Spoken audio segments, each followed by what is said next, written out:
இல்லை, இது உங்களுக்கு பதில் தெரியும், இருந்தாலும் நீங்கள் சந்தோஷமான ஒரு விஷயம்.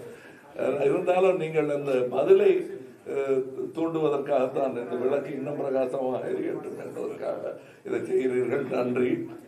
அதாவது நான் என்னுடைய 60 வயது நடிகனாக நான் மக்களிடம் நிறைய அன்பை பெற்றுவிட்டேன். என் தகுதிக்கு மீறிய அன்பு, பாராட்டு என்றுதான் சொல்ல வேண்டும். அதற்கு நன்றி கடன் பட்டு அதுக்கு பதில் ஒன்றும் செய்யலையே, நம்ம எஞ்சிய வாழ்க்கையை இவர்களுக்கு அர்ப்பணிப்பதுதான் நியாயமான ஒரு முழு வாழ்க்கையாக இருக்கும் என்று நினைத்து நான் இப்ப கிட்ட போய் பார்க்கும் பொழுது இந்த 60 வருடங்களில் நான் அனுபவிக்காத ஒரு அன்பை, ஒரு பாராட்டை, ஒரு எதிர்பார்ப்பை ஒரு மனிதனாக நான் பெற முடிவது எனக்கு இருக்கிற திறமைன்னு ஒரு பெருமையா நினைச்சிட்டு இருப்போம்ல. நான் நல்லா நடிப்பேங்க, நல்லா டைரக்ட் பண்ணுவேங்க, கதை எழுதுவேன், அதெல்லாம் கடுகாய் சிறுத்து போனது. அதெல்லாம் ஒரு திறமையே கிடையாது. இது யாருக்கு கிடைக்கும் இந்த அதிர்ஷ்டம், இந்த வாய்ப்பு என்று நினைக்கும் ஒரு விம்மல் ஒவ்வொரு ஊருக்கும் சிற்றூருக்கு செல்லும் பொழுதெல்லாம் எனக்குள் அந்த விம்மல் இருக்கிறது. நான் ஒவ்வொரு சின்ன சின்ன ஊர்ல போய் பேசும் பொழுதும் நீங்க ஒத்து கவனிச்சீங்கன்னா ஒவ்வொரு ஊர்லயும் நான் அவங்க கூட பேசணுங்கிற ஆர்வம் கேட்பவர்களுக்கு இருப்பதை விட எனக்கு அதிகம் இருக்கு. குணம் ஏதோ மனப்பாடம் பண்ணி வச்சுட்டது நான் பேசல. அவர்கள் கண்ணை பார்த்தால் அங்கிருந்து எனக்கு உத்வேகம் கிடைக்கிறது. அவர்கள் நம்பிக்கையான முகங்களை பார்த்தால் எனக்கு கிடைக்கிறது. நம்ம இந்த வட சென்னையை பத்தி நான் சொல்வதற்கு காரணம் அத்தனை சோகத்திலும் அவ்வளவு ஏழ்மையிலும் அங்க டயர் போட்டு கொளுத்திட்டு இருக்காங்க. நான் போகும்போது இருமல் வர்ற அளவுக்கு அங்க இருந்தது. நாங்க பார்த்த மேல போயிட்டு இருந்தோம். நான் அங்க இருந்து கத்துனேன், எதுக்கு டயரை கொளுத்துறீங்க? சிரிச்சுக்கிட்டே எடுத்தாரு, கொசு கொசு அப்படின்ட்டு கை காட்டினாரு. மறக்க முடியாத ஒரு டிராஜடி நான் பார்த்தது அது. அதுக்கு நடுவிலையும் சந்தோஷத்தையும் அன்பையும் தருவதற்கு அவர்கள் தயாராக இருக்கிறார்கள். அதே மாதிரி இங்கேயும் நான் பார்த்தேன். நேற்று காமராஜபுரத்துல மக்கள், தொடியலூர்ல மக்கள், அவங்களுக்கு 1000 பிரச்சனை இருக்கும். அதற்கு நடுவில் எங்கேயோ ஒரு ஹோப் இருக்குன்னு சொல்லி வந்து நிக்கிறது மாத்திரம் இல்லைங்க, அன்புடன் வந்து நிற்கிறார்கள். நான் அவங்க பெருமையா நினைக்கிறாங்க. நேற்று இங்க எத்தனை பேர் காசு வாங்கிட்டு வந்தீங்கன்னு கேட்ட பொழுது நாங்க யாரும் வாங்கலை, நாங்க அந்த பக்கம் யாரும் அமைதியா இருக்காங்களே அவங்கெல்லாம் வாங்கிட்டாங்களான்னு கேட்டேன். உத்வேகத்துடன் கோபமா அவங்களாம் இல்ல இல்ல நாங்களும் வாங்கலை அப்படின்னு சொன்னது வந்து எங்கள் கட்சிக்கு பெருமை. முக்கியமாக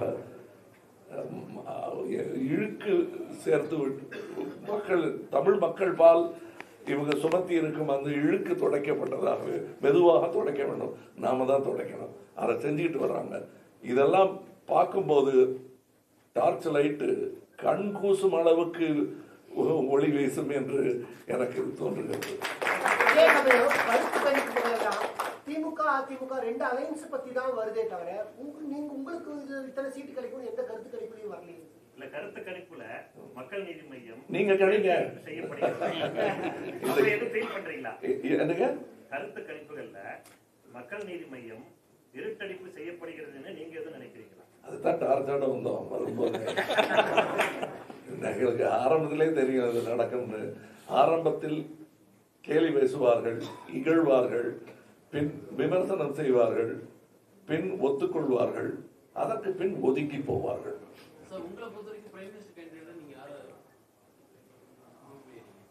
அது வரட்டுங்க. என்னோட அதாவது 2 பேர்ல இவங்க இழுபறியா தான் இருக்கும்னு நான் நினைக்கிறேன். அதற்கு ஒரு காரணமாக மக்கள் நீதி மையமும் இருக்கும். அதற்கு ஏன் சொல்றேன்னா, இப்படி வச்சாதான் அவங்க முழுசா நெஞ்ச நிமித்திக்கிட்டு பஸ் மேல ஏறி நின்று என் மகளை பார்த்து வாயில சொல்றாங்க தெரியுமா, அது நீக்கும். அதற்காகவே இதை செய்ய வேண்டும். அதுல யார் வந்தாலும் எங்களுக்கு கவலை. தமிழகத்தை முன்னாடி தூக்கி வைக்கணும்.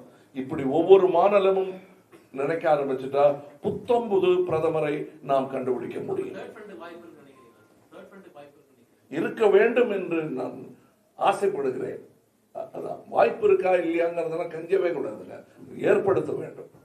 இப்ப நீங்க பழைய முன்னாள் முதல்வர்கள்லாம் ஒரே பேடை வச்சுக்கிட்டு தமிழ்நாடு பூரா 40 இடங்கள்லையும் ரிப்பீட்டடா பேசிட்டு இருந்தாங்க தேர்தல்கள். ஆனா நீங்க ஒவ்வொரு இடத்துலையும் ரிப்பீட்டேஷன் இல்லாம புது புது பாயிண்ட் சொல்றீங்க. அதே மாதிரி கல்லூரிகளில் இளைஞர்கள் மத்தியில் பேசியிருக்கீங்க. புதிய வாக்காளர்களுடைய ஆதரவு முழு அளவுல மக்கள் நீதி மையத்துக்கு கிடைக்கும் கிடைக்கும்னு நான் நம்புறேன். அதாவது அதுல சின்ன விஷயம் என்னன்னா, அவங்களுக்கு இது புதிது, ஓட்டு போடும் விஷயம் முதல் முறையாக செய்கிறார்கள்.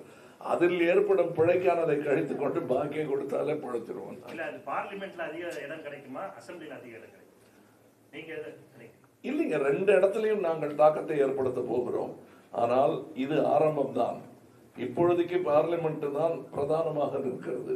அடுத்து வருது இல்லையா, அதுல பார்க்க போறோம் நம்ம வித்தியாசத்தை. 200 சொச்சம் இருக்கு.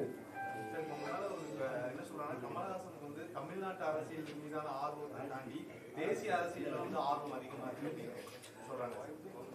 இங்க ஆர்வம் இருந்தாலே தன்னால இந்த ஆர்வம் அங்க ரீங்கரிக்கும். அதைத்தான் இப்ப யோகேந்திர யாதவ் அவர்கள் சொன்னாரு, நீங்க சீக்கிரமா இவரை உபயோகப்படுத்திக்க. தமிழன் தேசிய அரசியல் செய்யக்கூடிய திறமை இருக்கிறது, உங்க வேலையை முடிச்சுக்கிட்டு எங்களுக்கு அனுப்பி வைக்கணும்னு சொன்னாரு. அதை நான் ஒரு பெரிய பாராட்டா நினைக்கிறேன். அது ஒன்றும் தப்பு கிடையாது. ஆனால் எங்க வீட்டை சுத்தம் பண்ணிட்டு தான் நான் அடுத்து தெருவை பத்தி யோசிக்கணும், ஊரை பத்தி யோசிக்கணும். நான் இப்ப எங்க வீடு தமிழர் தான். அதைத்தான் எய்ம் பண்ணி பார்த்துட்டு இருக்கேன். பெருமையா சொல்லிக்கிறதுக்கு ஒரு 4 விஷயம் இருந்துச்சுன்னா அந்த தெம்புல எவ்வளவு தூரம் வேணா ஓடலாம். டெல்லி என்ன, வெளிநாடு கூட போயிட்டு வரலாம். அடிக்கடி இல்லை. கமலஹாசன் பார்வையில் இந்த தேர்தல் எப்படி இருக்கு? மிக மிக வித்தியாசமாக இருக்கிறது. நாங்கள் வந்ததனால் இல்லை, நாங்கள் வந்ததே ஒரு காரணத்திற்காக தான். அதற்கு காரணம் நாங்க ஏதோ சிந்திச்சு வந்தோங்கிறத விட சூழல் எங்களை எல்லாம் ஒன்று சேர்த்து இருக்கிறது. இவரை எனக்கு தெரியாது, இவரே எனக்கு பழக்கம் இல்லை, கேள்விப்பட்டிருப்போம், ஒருத்தரை பத்தி ஒருத்தர் சந்திச்சது கிடையாது. ஆனால் சூழல் எங்களை கோபத்துடன் தேடி ஒருவரை ஒருவர் கண்டுபிடிக்க வைத்தது. அதுதான், அது ஒரு பெரிய வித்தியாசம். என் வாழ்க்கையிலேயே வித்தியாசம், இவர் வாழ்க்கையில வித்தியாசம், இதையெல்லாம் செய்ய வேண்டும் என்று நாங்கள் நினைக்கவே இல்லை. ஆனால் செய்தே ஆக வேண்டும் என்ற ஒரு விதமான கங்கணம் கட்டிக்கொள்ளும் அந்த மனநிலையை இந்த தருணம் ஏற்படுத்தி இருக்கிறது. நாம் தமிழர்களாகிய நாம் ஒவ்வொரு இடத்துலையும் நான் ரிப்பீட் பண்ணாம வெவ்வேறு விஷயங்கள் பேசுகிறீங்கன்னு சொல்லிட்டு இருந்தீங்க, நன்றி. ஆனா ஒரு விஷயம் தொடர்ச்சியா எல்லா இடத்துலையும் சொல்லிட்டு இருக்கேன். ஒரு புரட்சியின் விளிம்பில் நின்று கொண்டிருக்கிறது தமிழகம். அதில் நாம் அனைவரும் பங்கு பெற வேண்டும். அது ஊடகங்களையும் சேர்த்து தான் சொல்கிறேன். நீங்களும் வர வேண்டும். எங்களுக்கு இருக்கும் கோபம் உங்களுக்கும் இருக்கிறது என்று தெரியும். அதை நீங்கள் ஓட்டாக மாற்ற வேண்டும். நன்றி. உங்களுடைய தேர்தல் அறிக்கை எவ்வளவு நிதர்சனமா இருக்கு? அதுக்கு நான் ஒரு எடுத்துக்காட்டோட கேள்வி கேட்கிறேன். நீங்க உங்களுடைய தொழில் வளர்ச்சியில 2வது ஐட்டம் ஜிஎஸ்டி போட்டிருக்கீங்க. டாக்டர் மகேந்திரன் ஜெயிக்கும் பட்சத்தில் அவர் ஒரு எம்பியா தான் இருக்க போறார். ஆனா ஜிஎஸ்டியை பொறுத்தவரை அதை ஜிஎஸ்டி கவுன்சில் தான் முடிவு செய்யுது. சோ ஒரு எம்பியினுடைய வாய்ஸ் அங்க எடுபடாது. மேக்ஸிமம் உங்களால கோரிக்கை தான் வைக்க முடியும். இந்த மாதிரி பல அம்சங்கள் இருக்கு. இது ஒரு எடுத்துக்காட்டு. நாங்க ஒரு எம்பி தான், நீங்க எப்படி முடிவு பண்ண முடியும்?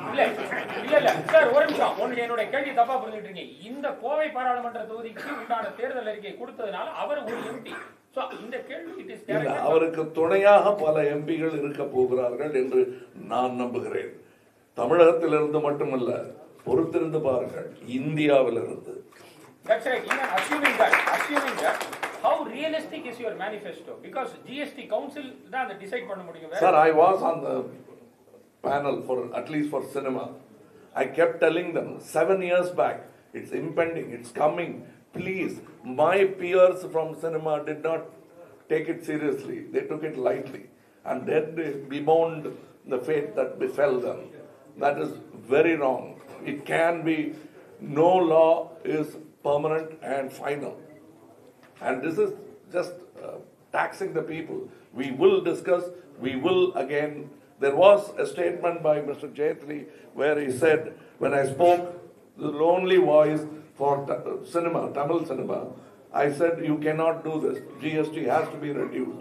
He said, you cannot twist my arm. That was the answer he gave. We will fight, and you don't even have to be an MP. I just did it as a chairman of entertainment and media in a small body like FICCI. we represent the state. We really can raise the voice. We really can move towards change, if not change itself. Thank you, sir. Sir ஒரு நிமிஷம். அதாவது மூன்றாவது அணி அமைந்தால் நல்லா இருக்கும்னு சொல்லியிருக்கீங்க. ஆனா இந்த காங்கிரஸ் பாரதிய ஜனதா ரெண்டு கூட்டணியுமே இருக்கிறவங்க அதிருப்தியில் இருக்கிறவங்க எல்லா தலைவர்களும் நீங்க பார்த்துட்டு இருக்கீங்க. இப்போ இந்த மூன்றாவது அணி அமைவதற்கான முயற்சிகளை ஈடுபட்டிருக்கீங்க. முயற்சிங்கிறத விட அதுக்கு வந்தே தீரும் என்ற நம்பிக்கை இருப்பதால் தான் நாம் பேசும்போது வந்த நம்பிக்கையை சொல்றேன். நான் உங்களுக்கு பத்திரிகையாளர்களிடம் இது ஒரு விதமான வீட்டுக்குள் இருக்கும் ரகசியத்தை போட்டு உடைக்கிறது மாதிரி கூட நீங்க நினைச்சுக்கலாம். ஆனால் அந்த மனப்பாங்கு வந்து விட்டதை நான் உணர்கிறேன். நாடெங்கிலும் உள்ள பெருந்தலைவர்கள் அதை பற்றி யோசித்துக் கொண்டிருக்கிறார்கள். நன்றி. அடுத்ததுக்கு போனுங்க. நன்றி.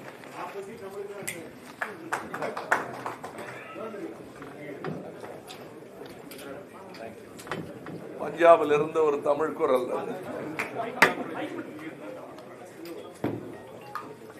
வணக்கம். தேங்க்யூ.